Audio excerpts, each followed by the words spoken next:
Xatırlayırsınız ki, bir ara xarici mətbuatda və sonra Azərbaycan mətbuatında da təsdiqini tapdı. Azərbaycanın Gürcüstan üzərinə Poti limanında gəmidə 3 tona yaxın narkotik həbs olunmuşdu.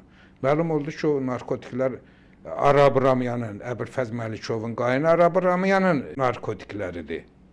Gəmilər kimin idi? Gəmi də Mübariz Məsimov.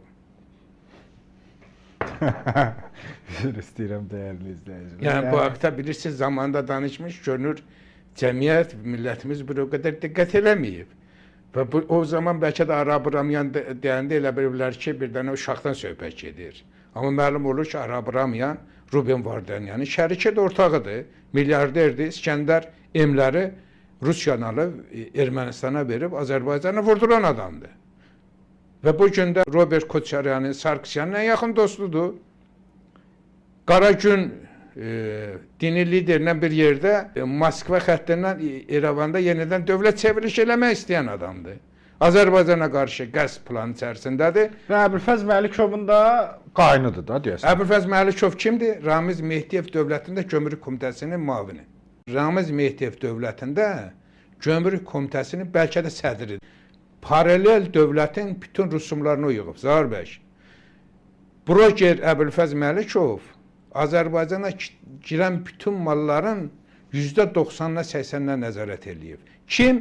Arab Ramyanın yeznəsi. Onun şəklini niyə vermirsiniz ki? Göstərin, xahiş eləyim. Deməli, təsəvvür eləyin ki, təkcə o deyil ha, həmin o Əbülfəz həm də mediaya da pul verib. Necə ki, bu biri varidiyə tutdular bu yaxında bu media yox, Zahir bəy, partiya rəhbərlərinə də. İndi partiya mən bilmirəm, amma İctimai təşkilatlara, Zahir bəy. Bu yaxında o neft oğrusu kim idi? Adnan Əhmədzadə. Bax, bu Adnanın bir versiyası da həmin bu Əbülfəz.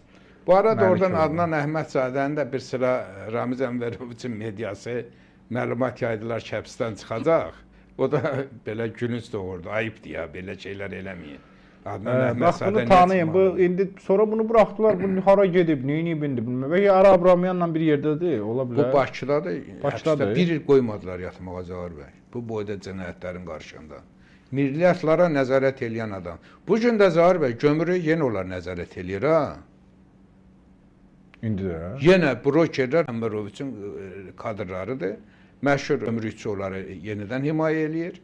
Və eyni zamanda onlar bugün Azərbaycana nə gelirsə, nə çıxırsa yenə onların nəzarətindədir. Ciddi məsələdir. Deməli, hələ elə belə desək ki, bu Hovsanda bir məntəqədə bu məsələ gündəmə gəlib, elə deyilmi?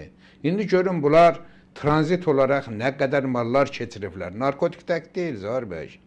Burada neft satıblar dənizdə. Elə belə məsələ deyil ki, bunlar hər cürə pisliklərin içərisinə girən paralel bir dövlətdir ki, o Azərbaycan ancaq əzməklə məşğul olub, xalqı məhv etməklə məşğul olub və onların da patronlarını Azərbaycan xalqı sevməyə başlayıb. Ziyalılara 1000 manat ayda, gözü kölgəli. Bugün bu boyda proses gedir, Zahir bəy. Azərbaycan yazıçıları, aydınları, tanınmış adamları mövqe sərgiləyiblər bir nəfər. 1000 manatın qurbanı da hamısı. Hamısı ayda 1000 manat alıb, bugün onun qurbanıdır, danışan bilirlər. Dəhşət. Gör ölkəni nə günə qoyublar. Azərbaycan ziyalısını kişiliyini əlindən alıblar, Zahir bəy, ki danışan bəs. Bu faciədir bir millətin.